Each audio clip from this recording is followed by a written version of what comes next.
Pillar 4, levity. I love this topic, and I love this topic for a long time because, first of all, my father instilled in me a sense of humor that I've used to my advantage throughout life. My first life as a bartender had a lot of use of levity in properly timed situations. A lot of people call it wit. And it's crucial. It's absolutely crucial to your platform, to your message, to your engagement. Lest we forget, which we often do, especially for using digital marketing and social media for business, that social media, the number one word in social media is social. To be social is to be lighter, to be funny, to be engaging, to be entertaining. That's a huge part of what we're trying to do here. So levity, the use of levity is huge. Let's go back early 19th century. Levity was actually argued as a scientific principle, the opposite force of gravity. So gravity pulls down and is weight, levity pulls up and is light, i.e. the helium in a balloon would be argued as a scientific force. So to keep things lighter, that's crucial, that's huge. When it's used appropriately. We're living in a time right now historically where levity is absolutely crucial to your daily existence, let alone your brand, your marketing, your message, your engagement, all of those things. Just to get your feet on the floor in a positive way every day takes a little bit of levity. If you took the seriousness of what's happening in our world right now with COVID-19 and didn't apply some sort of comic relief, then you're in trouble. Then you have the deck stacked against you, and it's going to take you longer to pull yourself out of that hole later. The same thing goes with brands. Same things goes with business. With great levity, with great humor comes great responsibility. This is where my first life as a bartender actually serves me very, very well. Early on in my bartending career, I had a rule of thumb.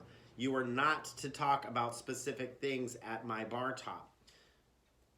Religion, politics, those things are divisive. They are made to incite another person's opinion in a fiery type way. Whenever I heard those things happening at the bar top, I was quick to come in with either a joke or a sports analogy, because sports is a diffuser of great. Or at least both opposing sides can get to the point where they're like, well, it's just a game. We don't need to kill each other over it, right? But religion and politics and those types of things have to do with pretty heated stuff. Don't get me wrong. Religion and politics can and certainly should be handled with a form of levity.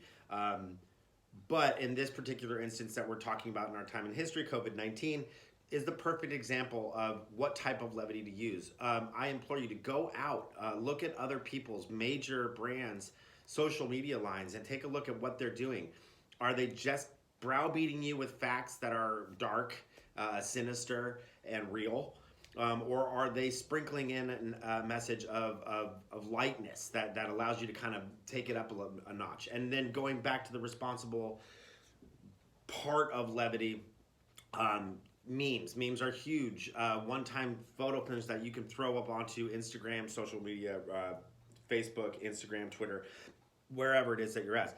Memes like this.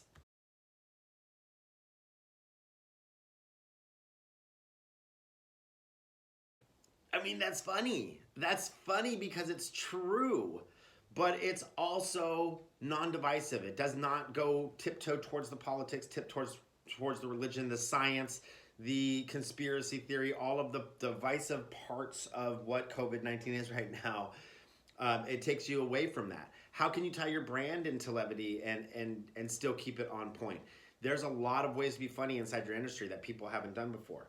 But as an overall umbrella thing, take into consideration things that are happening with a serious situation like COVID-19, and sprinkle on some fun observational standpoints from a meme perspective like this.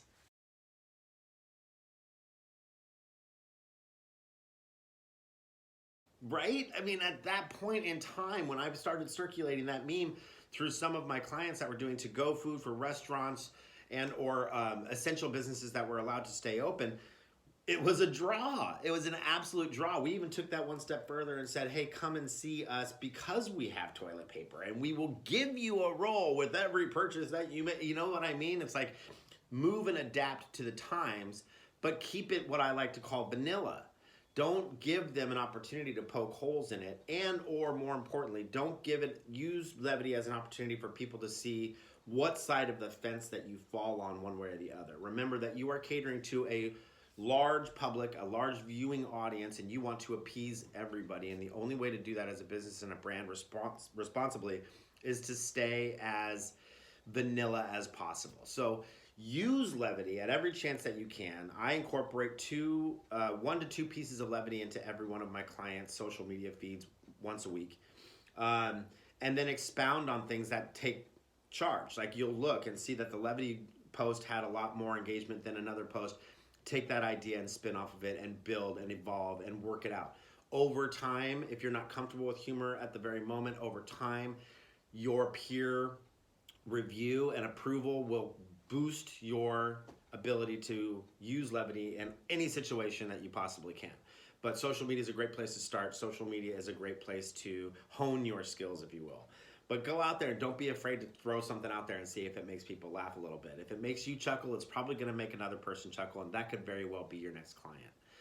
Next week, last pillar, number 5, follow through. Going to be a big one. We'll wrap it up next week with our 5 pillars and make sure that you are geared for success going forward. But go out and be funny. I'll talk to you later. Bye.